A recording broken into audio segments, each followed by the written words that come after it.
Amigos, muy buenas noches. Bienvenidos, bienvenidas a Piedra, Papel y Tinta.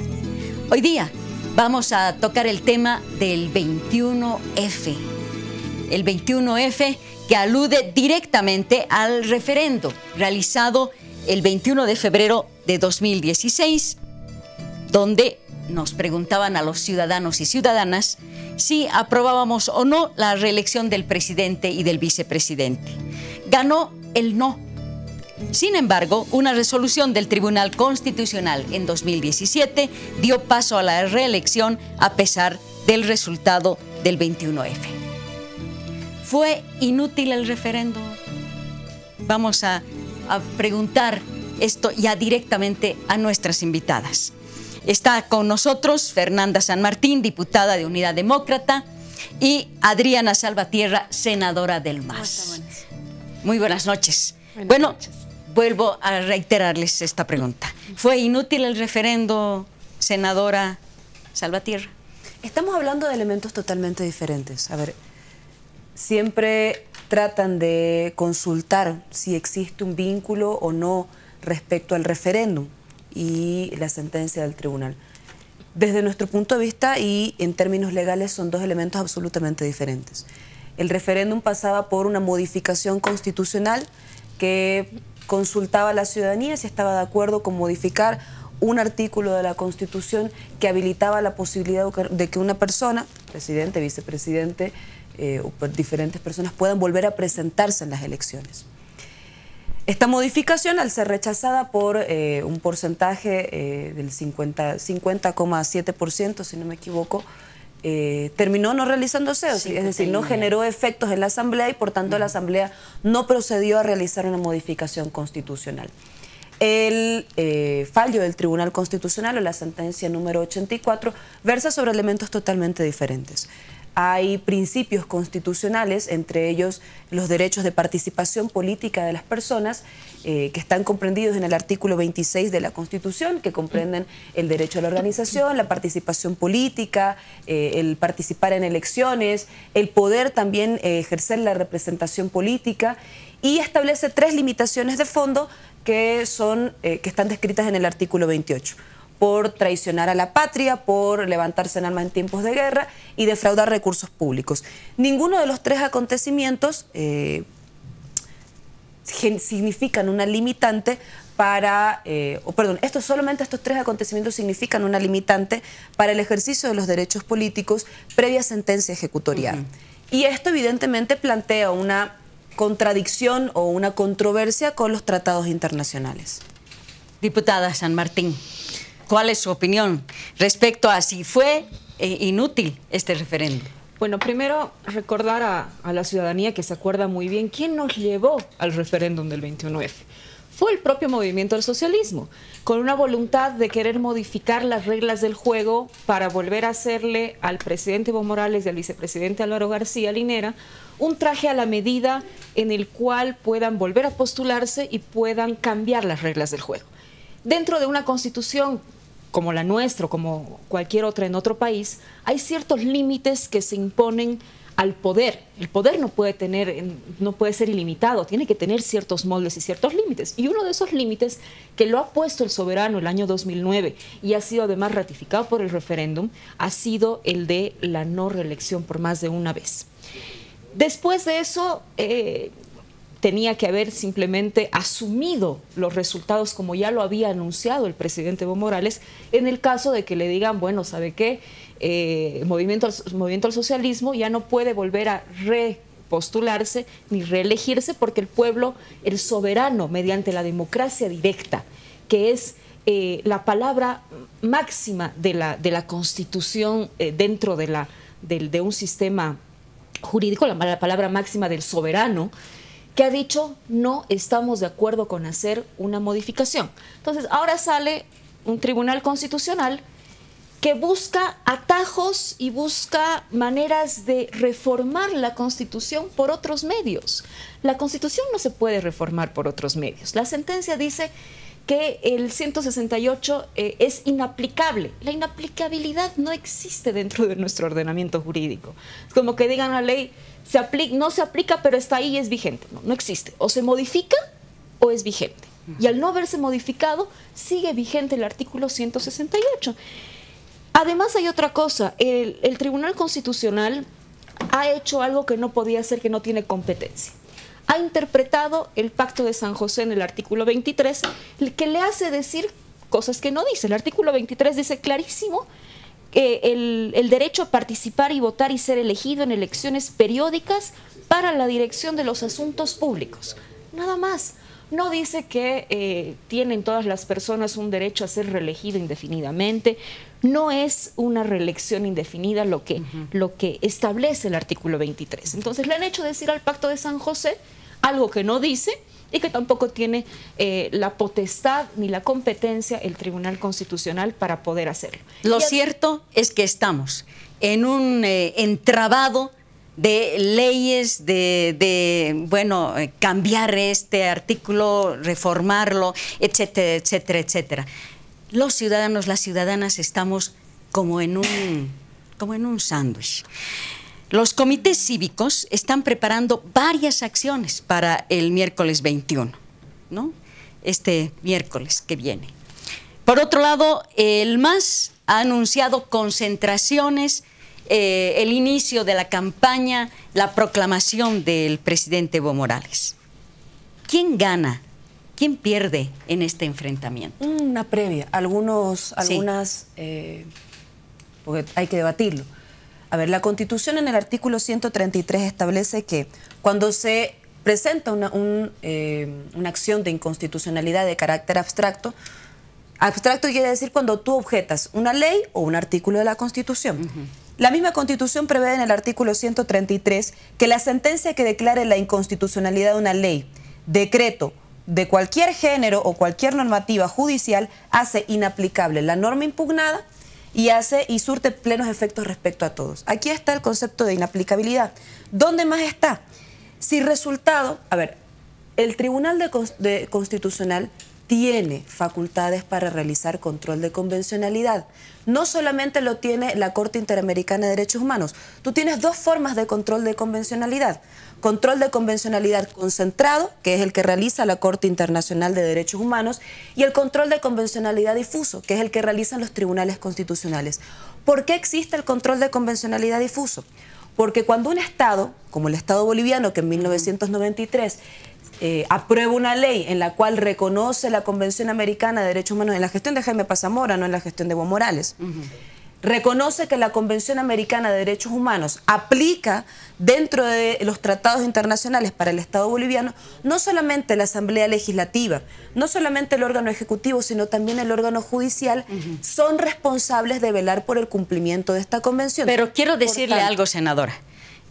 Hay todo este entramado de leyes, No, esto no es un entramado. No, de convenios, pero es que hay Constitución algo. y normativa. La pregunta era muy clara. La pregunta decía textualmente, ¿usted está de acuerdo con la reforma del artículo 168 de la Constitución Política del Estado para que la presidenta o presidente y la vicepresidenta o vicepresidente del Estado puedan ser reelectas o reelectos por 2 veces de manera continua? Y por más del 51% la población dijo no. Pero ahora eso queda en la nada, porque sí podemos buscar levantar un convenio, cambiar un decreto, lo que sea, pero no estamos cumpliendo con esto. A ver, 2 cosas. Sí. La primera, la dije en el principio, y ratifico lo dicho. El Tribunal Constitucional tiene facultades para realizar el control de convencionalidad difuso porque es parte del sistema interamericano de justicia. Sí, pero el cumplimiento de esta no tiene pregunta para poder hacer la reforma de la Constitución.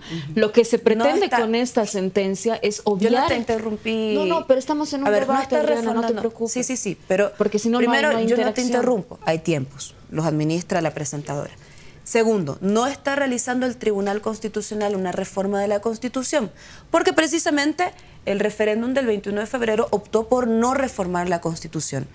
Lo que se pone bajo interpretación es si una persona tiene el derecho de volver a presentarse en una elección. Tu jefe de partido, Rubén Costas, viene presentándose 3 elecciones. ¿Tú crees que terminando su proceso de gobernador o su gestión de gobernador se va a ir a su casa? Tendrá que irse Anunció como que, todos. no, Lo ha ya anunciado, dijo que no. pero no es... No, a ver. Termino con tendrá esto. que irse, me estás preguntando, yo No. te estoy contestando. Tendrá que En irse tu como tiempo todos contestarás. porque todos tendrán que irse, la ley es para todos. Ya, pero no se pero puede poner de escúchame pretexto una un cosa para poder reformar Pero otra. yo no te interrumpo así, no es Adelante, educado. adelante. Segundo, el derecho político a presentarse en un proceso electoral está dentro de la parte dogmática de la Constitución, que es el pilar fundamental a partir del cual se interpreta todo el resto de la Constitución política del Estado. No se reformó la Constitución. Lo que se dijo es, este ciudadano, cualquier ciudadano, tu jefe de partido, Rubén Costas, que se viene presentando y ganó 3 procesos electorales y va a presentarse a la alcaldía, o tu candidato a la presidencia, Samuel Doria Medina, que viene presentándose en 3 procesos electorales, pero la diferencia entre él y Evo Morales es que Evo Morales gana las elecciones. Evo Morales tiene un programa político que lo siguen los ciudadanos. Evo Morales tiene un proyecto de país. La diferencia entre ambos es que Evo Morales le estarían restringiendo, o a cualquier otro ciudadano, a Rubén Costas, a Luis Revilla, a el alcalde de Carmen Rivero Torres, le estarían restringiendo la posibilidad de volver a presentarse en una elección solo porque fue gobernante. Y esto no está comprendido dentro de las restricciones de los derechos políticos de la Constitución, que plantean 3 elementos: traición a la patria, alzarse en armas en tiempos de guerra y defraudación de recursos públicos. Vuelvo a plantearles la pregunta. Quiero que reencaucemos hacia donde nos habíamos quedado. ¿Quién gana? ¿Quién pierde en este enfrentamiento? Yo me pongo en la situación de ciudadana, de ciudadano común y corriente y me pregunto, ¿quién gana? ¿Quién pierde? Lo que le está diciendo el movimiento al socialismo, al país y a toda la ciudadanía es que usted que ha salido a votar y que va a ejercer su derecho al voto, no sirve su voto.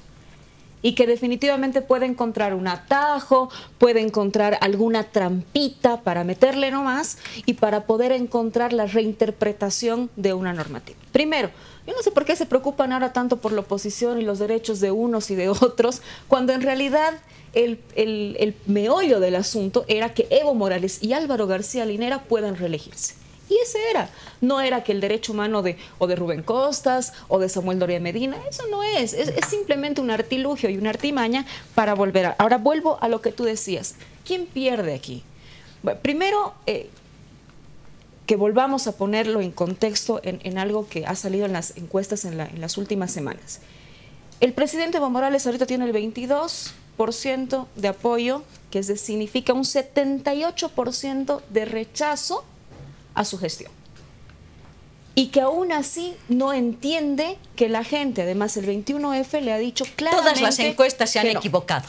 Bueno, todas. digamos que se hayan equivocado. No hay ninguna encuesta que realmente, digamos ni que a nivel nacional ni a nivel internacional. Pero se nota eso además dentro de la cantidad de movimientos ciudadanos de rechazo a esta arbitrariedad que está cometiendo el movimiento del socialismo. Pero entonces, primero, ¿le está 21F, diciendo que quien pierde es Evo Morales? El 21F... ¿Eso me está diciendo? Ver, ¿quién pierde con qué? ¿Con la pregunta? Sí, o sea, mi pregunta, ¿no? Claro. La que decía, con este enfrentamiento, ¿quién gana? ¿Quién pierde? A ver, es que este enfrentamiento al que quiere llegar el gobierno, siempre va a ganar el gobierno. El llevar a querer hacer una confrontación.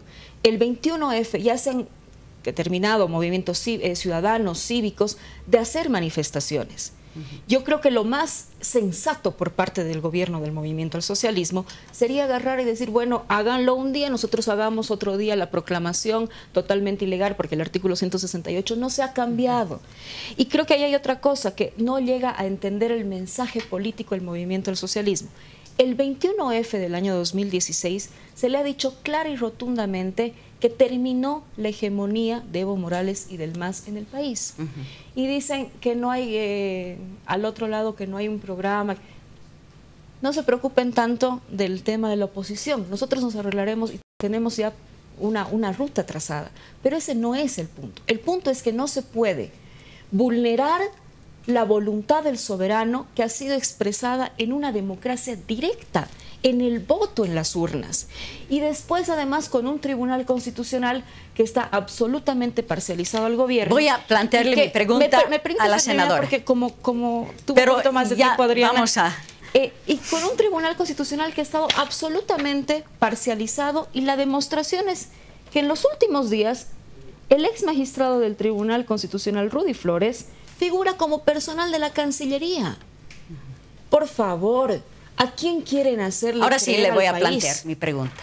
¿Quién gana? ¿Quién pierde en este enfrentamiento? Mira, yo no creo que sea una cuestión de ganadores y perdedores. Las cuestiones de derecho no son una cuestión de victorias o derrotas.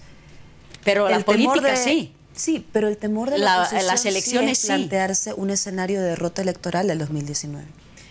Fernanda decía, Evo Morales tiene el 22, hay otras que dicen el 33.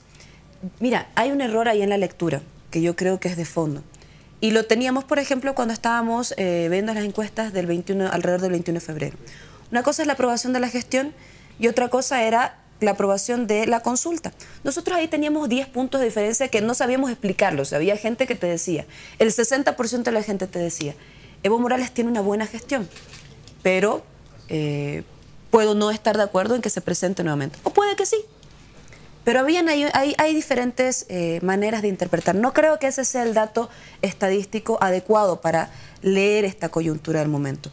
Primero porque evidentemente la gestión pública está atravesando por contextos diferentes permanentemente. El apoyo que tienes ahora no es el mismo que tienes 20 días después, dependiendo de los acontecimientos políticos. Segundo, en todas las encuestas que tú puedas realizar, que tú puedas verificar, después de Evo Morales continúa punteando todas las listas. O dime si Samuel Doria Medina puntea las Senadora, listas. ¿todavía cree en las encuestas? Mira, yo creo que las encuestas son herramientas para evaluar o algún termómetro de la ciudadanía. Pero tendríamos que basarnos en las encuestas para seguir adelante con este tema, por ejemplo. ¿No? Yo creo que no es suficiente, pero sí creo que son un termómetro para evaluar. Las encuestas nunca te miden todo. Por ejemplo, la centralidad del apoyo de Evo Morales, el núcleo duro de quienes respaldan este proceso de cambio, son los movimientos campesinos. ¿Cuándo encuestan a un campesino? ¿Cuándo te dicen el municipio de San Julián fueron entrevistadas y encuestadas 800 personas? Jamás. Ahí es donde el respaldo político del movimiento al socialismo es fuerte, es claro. Y evidentemente las encuestas miden un termómetro electoral usualmente en las ciudades principales. Usted me decía que en este caso no se podría ver quién gana o quién pierde. No creo que existan ganadores y perdedores, pero sí creo que existe un terror. No es sencillo venir a decir, tenemos una ruta trazada para las elecciones. Estás a 2 años de las elecciones. Ya necesitas un programa de gobierno. Ya necesitas decirle a la gente qué vas a hacer con el país. Si vas a plantear un modelo económico sobre la base de los CITES o si vas a plantear continuar con la nacionalización. Si vas a plantear continuar con los logros de la Asamblea Constituyente en un Estado que abrió la participación política y la constitucionalizó para movimientos campesinos, indígenas, para mujeres, o vas a optar por volver a la lógica de participación política del neoliberalismo. Yo creo que no es un tiempo necesariamente y en esto sí coincido con Fernanda, donde sea necesaria la confrontación. Tú puedes tener cualquier tipo de criterio respecto a la coyuntura política, pero no puedes forzar un enfrentamiento. Pero no somos nosotros. Te doy un ejemplo. En Santa Cruz, nosotros vamos a movilizarnos el 20. Y la oposición, los comités cívicos, que no son movimientos ciudadanos, porque los comités cívicos, no te olvides, que fueron los que patearon campesinos en las carreteras, los que quemaron las sedes de los movimientos indígenas, los que andaban gritando que el 4 de mayo se iban a ir los collas de Santa Cruz. Eso grafitaban en las calles. Esos fueron los que impulsaron un proceso de separatismo. Y no son movimientos ciudadanos, son movimientos políticos que obedecen a logias. Esos movimientos políticos hoy día te plantean, bajo el discurso de paro cívico, bloquear el país. Porque 2 camiones atravesando la carretera del norte de Santa Cruz no es un paro cívico, es un bloqueo de la economía, un bloqueo de la solidaridad que es necesaria en tiempos donde los desastres naturales están haciendo desmanes con la ciudadanía. Entonces, yo coincido con Fernanda en decir, no es un tiempo en el cual requerimos confrontación. Pueden existir posiciones políticas y estas posiciones políticas deben ser canalizadas por los medios pertinentes. Probablemente como lo hicieron los ex defensores del pueblo, presentando una demanda ante la Corte, más allá de si prospera o no prospera. Bueno, quiero decirles algo. Así, como ciudadana común y corriente, como ciudadana de a pie, el 21F es una muestra también de la falta de liderazgos. Evo Morales aparentemente no tiene quien le sustituya, por un lado, y en la oposición, bueno, no muestran a ningún candidato hasta el momento. Es, ¿no?, una muestra de falta de liderazgo. Yo creo que es una muestra y un mensaje claro de la ciudadanía que requiere renovación, que requiere cambio de liderazgos tanto en oficialismo como en oposición. Creo que si nos leemos desde los partidos políticos, desde ese mensaje claro y contundente, y además de recrear los vínculos de los partidos políticos con la ciudadanía. Yo creo que hace falta eso para que Bolivia y la sociedad pueda encontrar caminos de consenso y la caminos oposición mucho no más tiene fáciles. Candidato hasta el momento. No, hasta ahora no tenemos un candidato. Y tampoco debería tener el movimiento del socialismo, porque ha dicho claramente el pueblo y dígame, que no puede ¿no ser había Evo Morales. tiempo, no hubo tiempo para tener un candidato en la oposición? Yo creo que eso, estamos a 2 años y se van a ir perfilando también gente de los propios movimientos ciudadanos que ha hecho un trabajo en las calles de concientización y que también tienen derecho a estar ahí y tienen derecho a participar de lo político, porque hay una cosa que el 21F ha reivindicado y creo que eso es lo bueno del mensaje del 21F. Ha reivindicado el activismo como un instrumento de hacer política de nuevo, que le pierde el miedo a la ciudadanía a hacer política. Pero disfrazada, ¿no? Yo creo que porque, por ejemplo, hay algo muy claro. Hay un grupo Cuña en Berete, de mujeres, mujeres en Berete, en Barete, que significa mujeres fuertes, ¿no? En guaraní paraguayo. Y dicen claramente, no somos un partido político. Y bueno, todos los que se manifiestan en contra del 21F, dicen no somos partidos políticos, este no es un movimiento político. Desde el momento en el que sales a la calle para reivindicar tus derechos, haces política. Y creo que eso es lo que se ha reivindicado el 21F.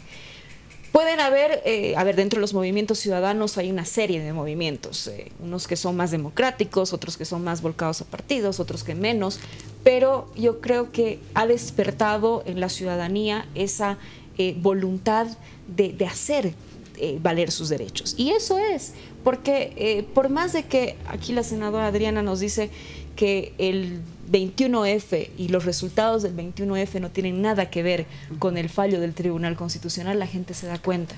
La gente se da cuenta que el resultado pues es el mismo, es como desconocer todo lo que ha dicho, todo lo que iba a votar la gente del 21F en una especie de un autoritarismo y un capricho de no querer salir del poder porque creen ser la única solución que tiene Bolivia. Sin embargo, senadora, hay falta de liderazgos. Con lo último. Perdón, porque ya no tenemos tiempo. Quedan 3 minutos y sí. Además me interrumpiste, Fernanda. Mire, yo creo lo siguiente, a ver, existe evidentemente...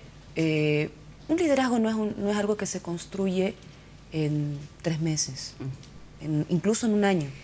Pero en 10 o en 12, sí. Sí, pero son también producto de contextos históricos y simbolizan algo, significan algo. El liderazgo de Evo Morales se asocia con la nacionalización, con la Asamblea Constituyente, con la democratización de la riqueza y de la participación política de sectores que históricamente fueron excluidos. Habrán otros tipos de liderazgo, yo no voy a entrar a caracterizar cada uno de ellos, pero lo que sí me parece importante es lo que dice Fernanda. Los liderazgos de las plataformas ciudadanas van a ser absorbidos por partidos políticos de oposición. Eso dijo. O es que los partidos políticos están, claro, no sé, disfrazando, ¿no? Yo creo lo segundo, ¿sabes por qué? Porque la que dirige Cuña en Barete es cuñada de Carlos Valverde. La que dirige otro movimiento de resistencia femenina, creo que se llama, es la hija de Arturo Mendívil. Los que son de la plataforma Bolivia Dijo No son jóvenes militantes de demócratas en Santa Cruz, que tienen la misma línea gráfica. O sea, los que trabajan y tienen la banderita, nulo con la banderita de Bolivia, son la línea gráfica de Samuel Doria Medina. No me vengan con que son plataformas. Son activismos que son brazos articuladores de los partidos políticos de oposición. Si me puede decir en 30 segundos por qué el MAS no ha renovado su liderazgo. Lo renueva permanentemente. Mira, te doy un dato. Pero no tienen otro candidato y ustedes mismos lo han dicho. Pero nosotros hemos decidido, Evo Morales para nosotros significa una posibilidad de nuclear. El movimiento al socialismo no es un partido formal, es un conjunto de fuerzas políticas de los movimientos sociales. Y Evo Morales articula, lidera y unifica a todos esos movimientos sociales, incluso traspasando las líneas partidarias. Cierro con lo siguiente. Yo creo que, a ver, no te quita derechos que Evo Morales sea candidato. No te quita ni un derecho. Tú puedes volver a ser candidata. Tú puedes votar por él o seguir votando por Doria Medina. Tú puedes votar por otra persona. Y eso no guarda relación con una vulneración de derechos humanos. Lo que sí creo que es importante es que si tú tienes una posición diferente a esta, la canalices por los medios adecuados. Y las plataformas no están canalizando por los medios adecuados, bloqueando el país. Eso no es correcto y no se puede apreciar de esa manera. Y finalmente, yo convoco, y no es un desafío político, yo convoco realmente a que empecemos a discutir cuál es el modelo de país que quiere la oposición para Bolivia. Si quiere continuar con la Bolivia del crecimiento económico o quiere probar su suerte con los CITES o probar su suerte vendiéndole las acciones de nuestras empresas estratégicas a las transnacionales. Se nos acabó el tiempo. Les agradezco muchísimo el haber estado aquí y haber aceptado nuestra invitación. Muchas gracias. Y a ustedes, amigos, les invitamos a que continúen con nuestro programa porque en el segundo sector tendremos a Claudia Benavente entrevistando a dos periodistas orureños, Fernando Molina y Rubén Atauichi, para hablar sobre los problemas estructurales que tiene el carnaval en Oruro. Muchas gracias.